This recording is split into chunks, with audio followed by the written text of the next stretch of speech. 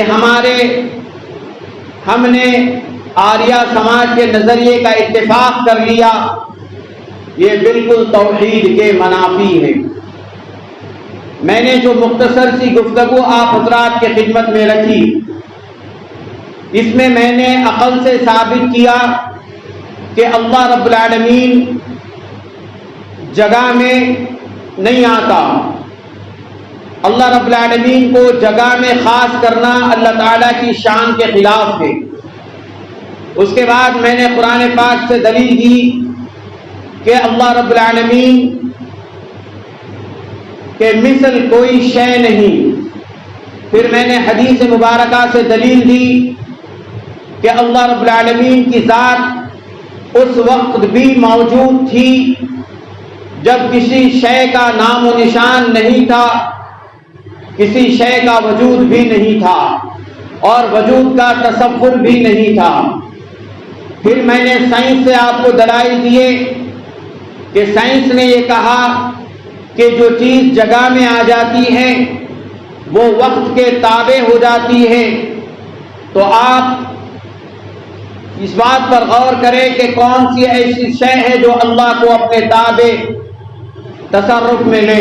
اللہ رب العالمین ان تمام نقائص سے پاک ہیں۔ اس کے بعد میں نے 2 سائنسی دلائل دیے۔ پھر دیگر مذاہب میں سے ایک بدھ مذہب کی بھی دلیل دی کہ اللہ رب العالمین کے ذات پر تبدیلی واقع نہیں ہوتی، تبدیلی واقع ہونے سے بھی اللہ رب العالمین کی ذات پاک ہے۔ پھر اسی کے ساتھ میں نے آریہ سماج کی دلیل دی کہ آریہ سماج نے کہا کہ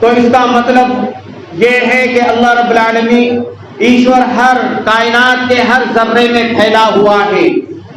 یہ بھی ہمارے عقائد اور دینی تعلیمات، شرعی تعلیمات کے بالکل خلاف ہیں۔ تو ان تمام باتوں سے یہ بات ثابت ہوئی کہ اللہ رب العالمین جگہ و مکان سے بالکل پاک ہے۔ اللہ رب العالمین جگہ و مکان میں نہیں آتا۔ جو لوگ یہ کہتے ہیں کہ اللہ ہر جگہ ہے، اللہ ہر جگہ نہیں ہے۔ اللہ سمیع و بصیر ہے، اللہ علیم و خبیر ہے۔ اللہ کا علم ساری کائنات کو احاطہ کیا ہوا ہے۔ یہ عقیدہ رکھا جائے اور یہی عقیدہ درست ہے۔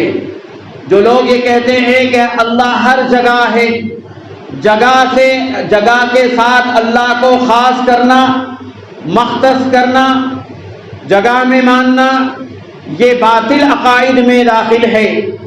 اور باطل عقائد رکھنے والے جو دین و شریعت کو نہیں سمجھتے اور جو اللہ رب العالمین کی معرفت نہیں رکھتے، وہ ایسی بات کرتے ہیں۔ پھر اسی کے ساتھ یہ بھی بات ثابت ہو گئی کہ بعض لوگ وہ ہیں جو یہ کہتے ہیں کہ اللہ رب العالمین عرش پر بیٹھا ہوا ہے۔ تو میں نے یہ بھی ثابت کر دیا کہ اللہ رب العالمین کو بیٹھا ہوا کہنا اللہ تعالیٰ کی شان کے خلاف ہے کہ اللہ رب العالمین بیٹھنے، کھڑے ہونے سے پاک ہے اور کسی جگہ میں آنے سے پاک ہے۔ اگر یہ مان لیا جائے کہ اللہ عرش پر بیٹھا ہے تو مطلب یہ ہوا کہ اللہ بڑا ہے یا عرش بڑا ہے۔